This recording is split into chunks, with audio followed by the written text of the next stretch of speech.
Good morning, St Paul's School. My name is Revd Julie Hardy and I'm standing in St Paul's Church. And some of you may know St Paul's Church. Normally at Christmas you may come and visit it and be in the church. And this year, as we know, it's very different. So it's me in the church. And I'm really sad because I've not got to meet you yet, but this is my way of getting to know you, or you getting to know me. And welcome. I'm wearing my special jumper, have you seen? It says December the 25th. I wonder what happens on December the 25th. Why would I be wearing December the 25th? I know, you know, it is Christmas Day. Very exciting. And every day we are counting down towards Christmas Day. And some of you might have an advent calendar at home. I've got a paper one, and every day I open a door and there's some little words and things inside it that I like to read. But I think a lot of you might have chocolate advent calendars. Nice.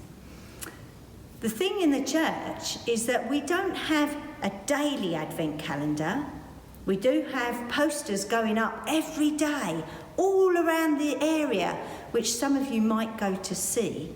And if you haven't yet, maybe see if you can spot some as you go home from school today. What we have in church is an advent candles. And these we light every Sunday in Advent. And we're in Advent now. Advent is a time of looking back over 2,000 years to a very special time. I'm going to talk about that in a minute. And Advent's also a time of looking forwards to Christmas. And that's what we're doing. So I'm going to show you our Advent candles in the church. Now these we light every Sunday. And there is 1, 2, 3, 4 and a fifth one for Christmas Day. Now these candles I'm going to light 2 now because we've already had 2 Sundays. Let's see how this burns. It's going to be very bold. So the first Advent candle, this one, is for remembering the patriarchs, people from the Old Testament. And then here, the second Sunday of Advent, we light that for the prophets. The people have spoke and prophesied about what was going to happen. And then on the third Sunday, we light it for John the Baptist, who was a very special person who was at the time when Jesus was around. And we light it for him.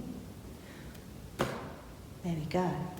So we have a fourth one, which is pink. Now there's lots of different reasons why it's pink. And we tend to think of it for a very special lady, Mary, Jesus' mother. But there are other things that we also think of it for. But that's what we tend to think of it. And the white one, as I say, we light on Christmas Day. So this is our Advent candle. Now, I'm going to show you something else that I like to do. Now, I'm going to come down the steps, bear with me. So I'm going to get out some China characters and tell you the Christmas story. Now these characters I've had at home for many years because they were my children's, and we get them out every Christmas. And it's really important to remember and to tell the Christmas story. Now I know many of you know the Christmas story. And I want to say to you, it's not just a story like you would pick up a book at school and read a story like, I don't know, the Gruffalo or I don't know, oh goodness, so many stories to think of, like Cinderella and things like that. But those are made up stories, those are fictional stories. This story, the Christmas story, is a real truth story. And it happened over 2,000 years ago in Israel. And I've been to Israel and it's amazing out there. And in Israel, all those years ago, the Roman soldiers were all in charge. And the people were scared of the Roman soldiers. But at the same time, they were waiting for someone to come and save them. And the prophets, now do you remember we lit a candle for the prophets? The prophets were people who had said, someone is coming. It won't be yet, but someone's coming. And they said that hundreds and hundreds of years before this special baby was born. And so the people in Israel, the Israelites, they were waiting. And one of the people who was waiting was a girl called Mary. This is Mary. And Mary believed in God. She believed in God. And she was, this one, she looks like she's praying, doesn't she? And one day, an angel came and said to her, Mary, you're going to have a baby. It's going to be God's son. And I wonder how she felt. I imagine she was a bit scared and a bit worried. I don't know. I think I would be. Anyway, she said, okay, let it be, let this happen. And so she became pregnant with God's son. But she was also engaged to be married to a man called Joseph. This is our Joseph. And Joseph, when he found out she was pregnant, wasn't very happy. But an angel appeared to him and said to him, oh, you've got to marry Mary, and this is God's son. You've got to name him Jesus.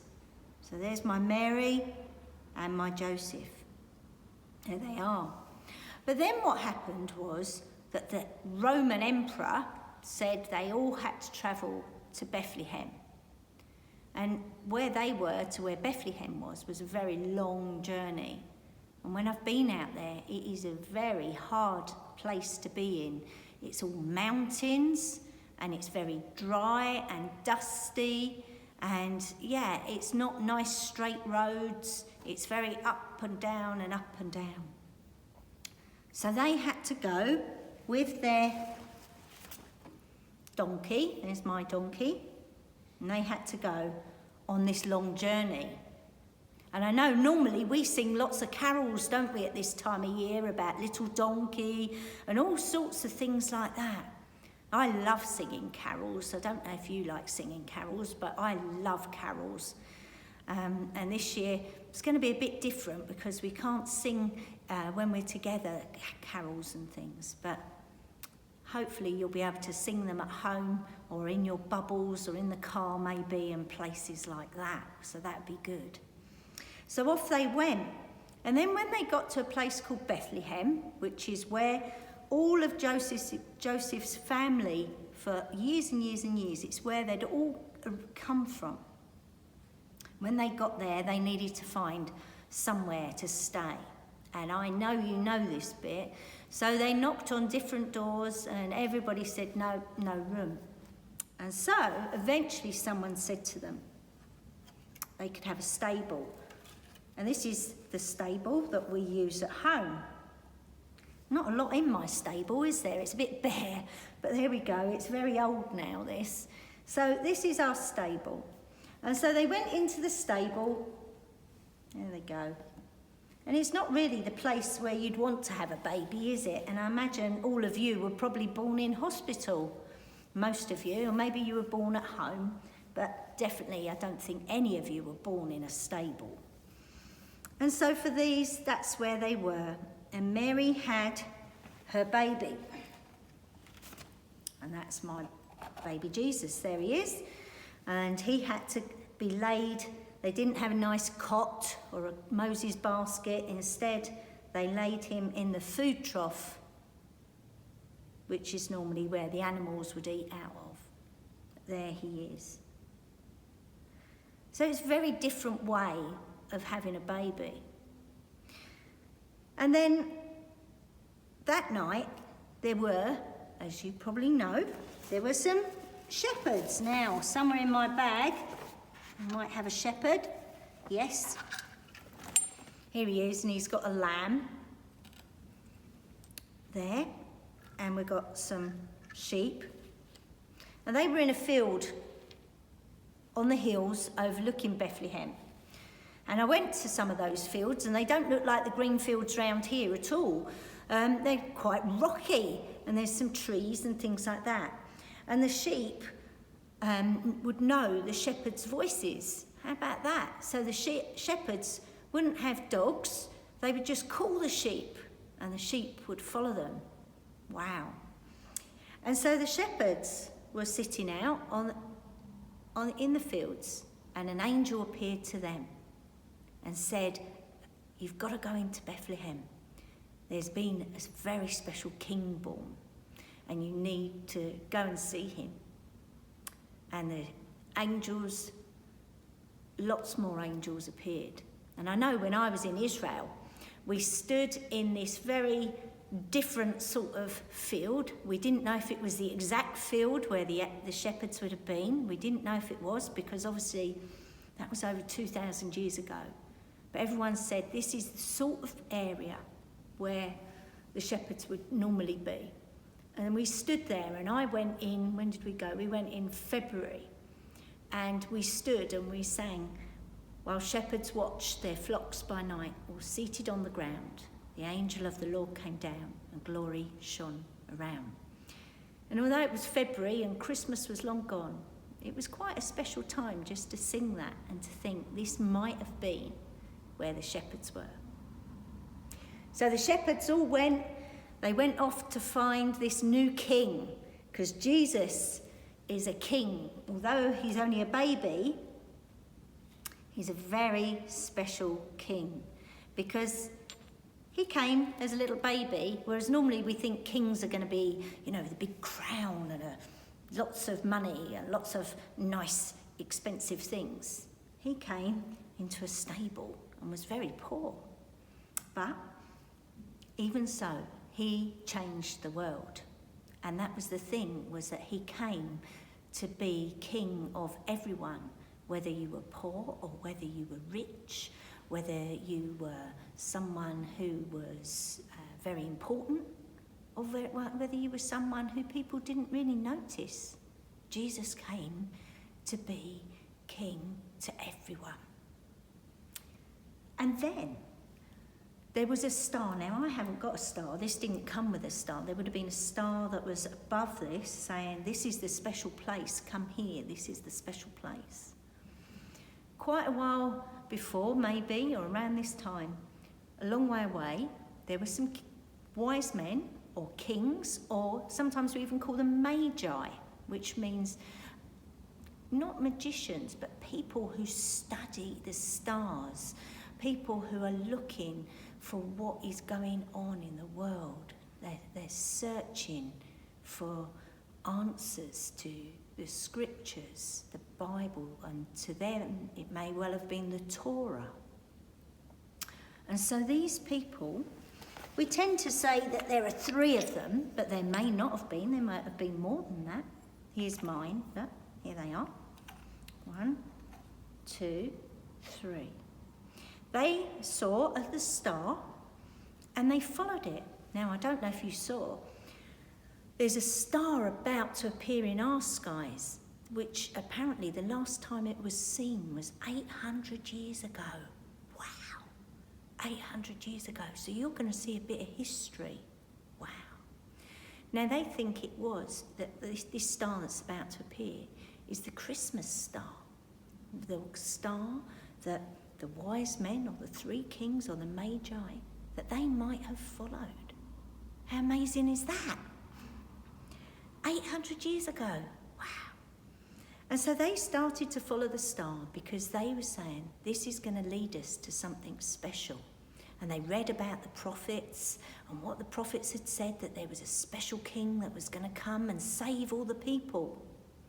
So they started on a long journey. And again, think about what I said, there weren't the roads, we definitely had no sat-navs and things like that. And so they followed, and eventually they came to the stable.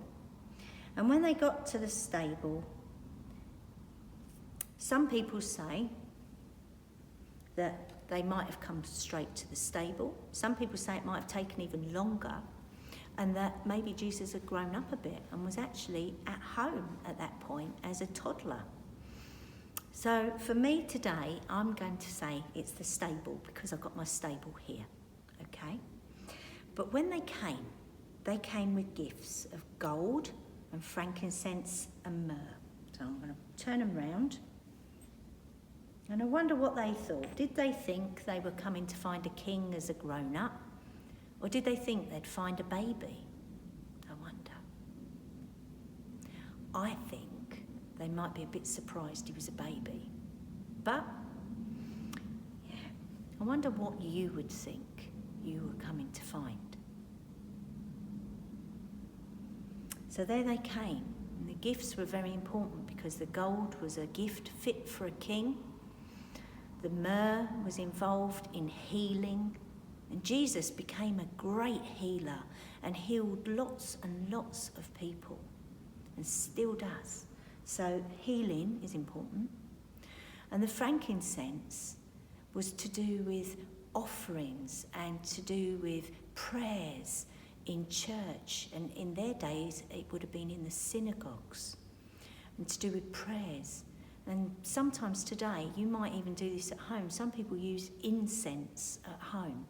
Well, frankincense is linked to that, incense, and it's to do with the smells and the prayers and that sense of when we say prayers in some churches, they burn incense and the smoke fills the room, it fills the church, and it's like the prayers are going up to God. So they brought those three gifts. So this is my nativity story, my Christmas scene of Jesus, a baby, who became a little boy, who became a man, who lived amongst all the people, who was fully human, but was also divine. He was God's son.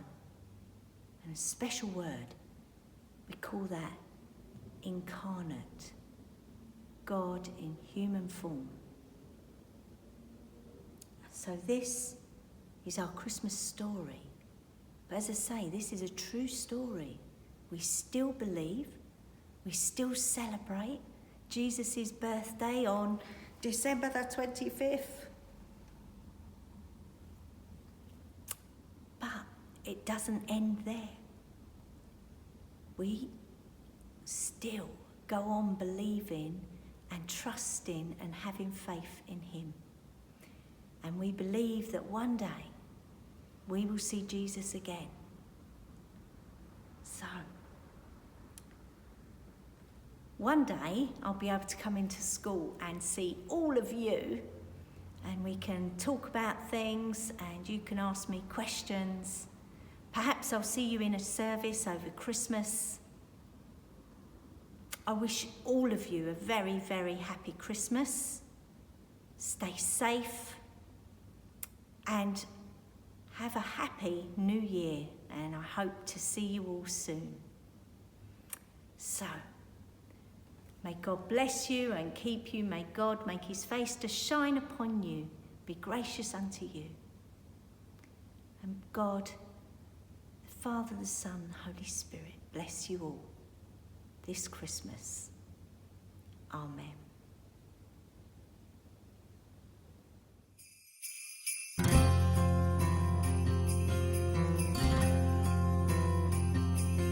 Well, this just isn't the Christmas we ordered.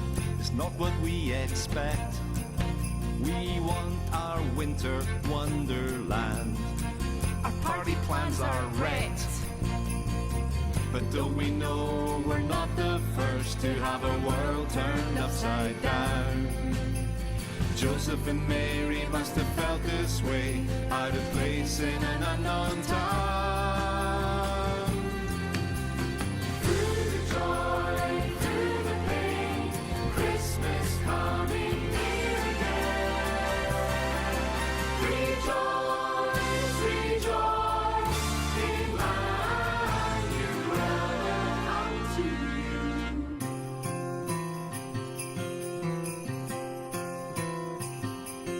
Well, no one wants to be having a baby in such a random way.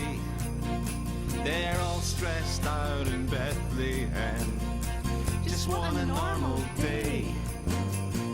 Still, even in the strangest times, there's good news to be found. What are the things that we're thankful for when we stop and we look around?